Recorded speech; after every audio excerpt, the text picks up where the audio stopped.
entre Raúl y Eduardo me cambiaron lo que voy a decir, pero voy a tratar de decir un poco de las dos. Yo he visto, ¿no se oye? No. Bueno, yo he visto la ciudad de Santo Domingo, básicamente tratando de traducir eso quizás en mi obra, en algunos proyectos específicos. Yo me fui, regresé en el 97 y cuando regresé a vivir a Gascue. Yo soy una cubanita de Ciudad Nueva, sí, yo me crié en Ciudad Nueva. Ciudad colonial. Eso es Ciudad Nueva. La Sánchez, entre el Conde y las Mercedes, es Ciudad Nueva. Yo quería decir zona colonial para no sonar tan, pero es Ciudad Nueva. Y perdón, ahora algo de orden, que el otro día descubrí que zona colonial no es un nombre legal, es la zona intramuros. Ciudad intramuros. Ay, Dios, ya. Yo voy a hablar intramuros. Pero antes de eso, es decir, cuando mi familia vino de Cuba, viví en Naco. Es decir, que yo me fui de Naco a la zona colonial por razones económicas y políticas de mi padre sobre todo. Y llego a la zona colonial y lo que yo pensé que iba a ser un gran problema de inserción social, una que venía de Naco se va para la zona colonial, ninguna amiguita quería saber de mí, sucedió que transformó mi vida. Es decir, tuve contacto con Casa de Teatro, tuve contacto con la biblioteca de mi bisabuelo, que estaba en ese momento en la casa donde mi padre nos llegó a vivir. Sí, una serie de cosas que cambiaron mi vida. Pero en el 97, cuando yo regreso, que voy a vivir a Gascue, me encuentro con que empiezan a destruir las casas de Gascue para construir edificios de apartamentos. Año 1997, y empiezo a notar esa necesidad, ese modelo norteamericano de sustituir la vivienda que ya no tiene una función para las nuevas necesidades de la sociedad por arquitectura que no tenía un rigor de diseño y, por ejemplo, destruían las casas los domingos por la tarde o de noche. Obviamente eso era porque no tenían los permisos o compraban los permisos y lo tenían que hacer a escondidas. Ahí yo hice un proyecto en México que era sobre la base de la construcción y la destrucción. Es decir, un proyecto que utilicé construyendo un espacio dentro de otro espacio y utilizando sonidos grabados in situ de las demoliciones de las casas de Gascue que se estaban demoliendo en ese momento. Es decir, mi paisaje urbano era básicamente las casas de Gascue que quedaban contra las demoliciones. Luego, ese fue uno de los primeros proyectos que yo hice al regresar. Esa fue para mí un shock, un trauma, encontrarme que el modelo dominicano económico y de movilidad social era el norteamericano y no era el europeo como había sido hasta entonces. Ahí hubo una fractura. Yo me fui 12 años, esa fractura no estoy completamente documentada, pero sí la noté al regreso. Luego la intertextualidad, que es un término de la teoría literaria, pero que se ha aplicado al mundo de la imagen, sobre todo a raíz de Roland Barthes y de Julia Kristeva, que son dos teóricos, de cómo coexisten dos discursos. El discurso, por ejemplo, yo lo veía desde la perspectiva rural, una carreta, un caballo, una mula, caminando por las avenidas, por las calles de Santo Domingo, polígono central o no, y de pronto un carro último modelo que estaba detrás esperando que esa carreta cruzara y llevara su ritmo.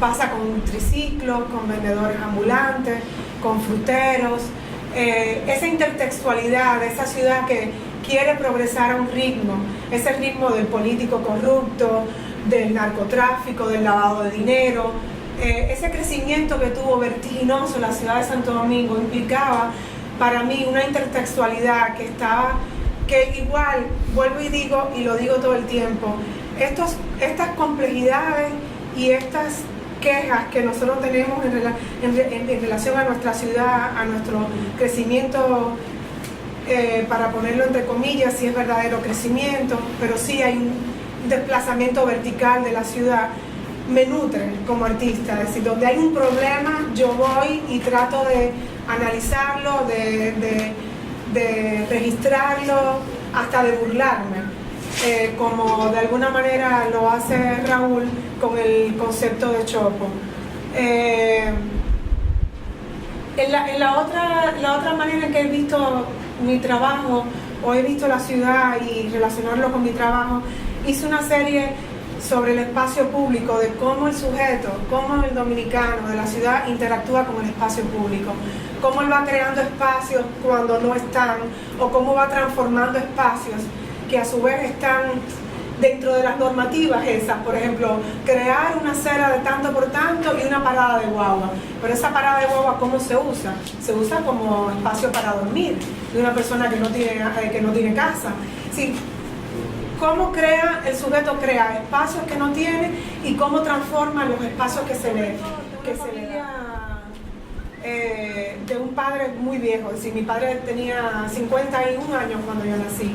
Es decir, que cuando yo empecé a salir de la zona colonial o entrar, mi papá decía, vas extramuro, o yo no voy extramuro, si no es intramuro yo no voy. Es decir, mi padre nunca salió de la zona colonial, excepto por esos tiempos en que se vio obligado a vivir con una familia nueva que le llegó de Cuba.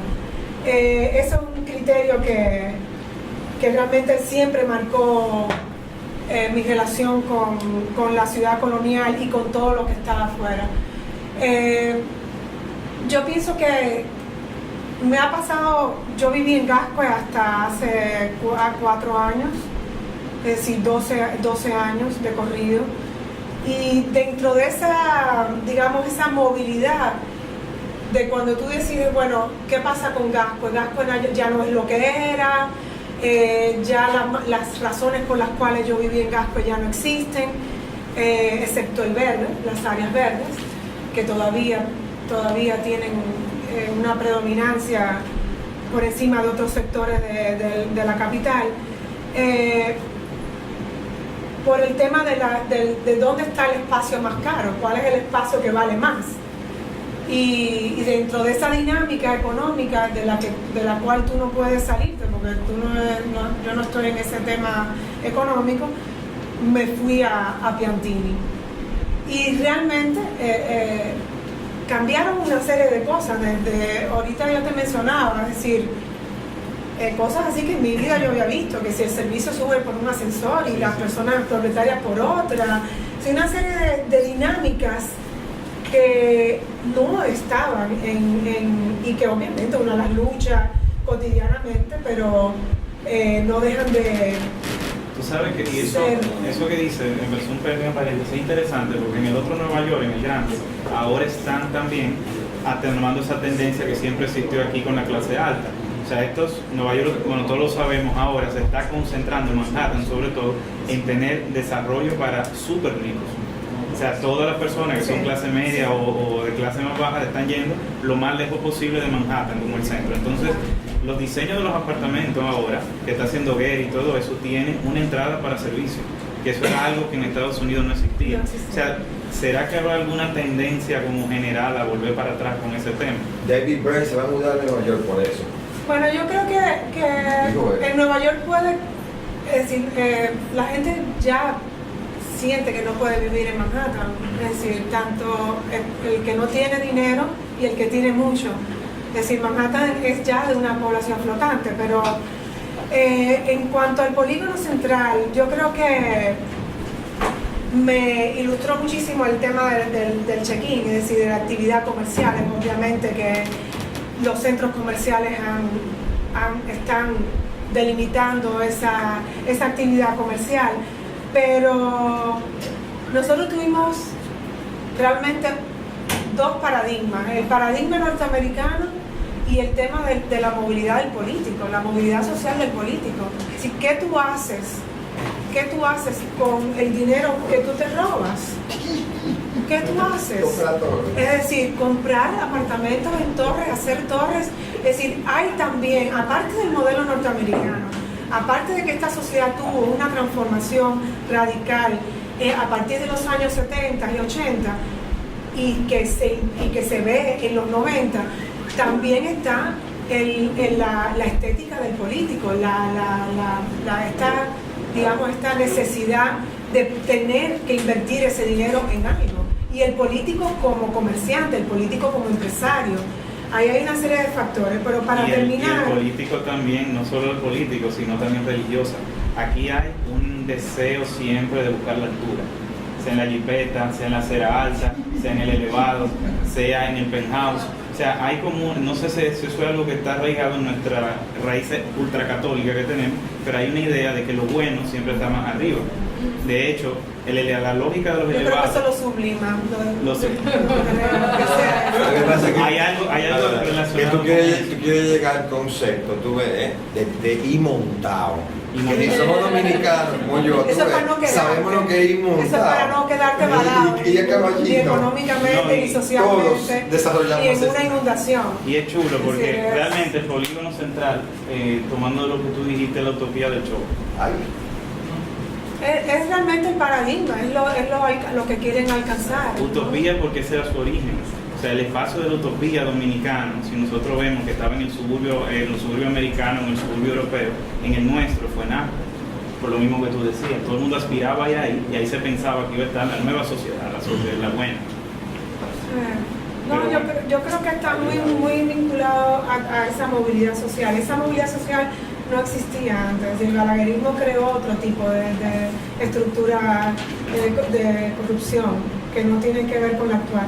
Pero tengo, en la parte del área verde que usted mencionó, yo tengo entendido que en el desarrollo de Naco, Piantini, Serrayes, existe una ley, yo no sé si esa ley, que por tantos metros de construcción, tantas áreas verdes, pero quien vendía esas áreas verdes eran los funcionarios del ayuntamiento. en combinación con un conjuro. En procesos de corrupción que aquí nunca se ha hablado públicamente de eso. ¿Y por qué no existen áreas verdes? No es un problema del que desarrolla privadamente su inmueble. Es que realmente quienes tenían que velar por ese espacio verde no lo hicieron y lucraron.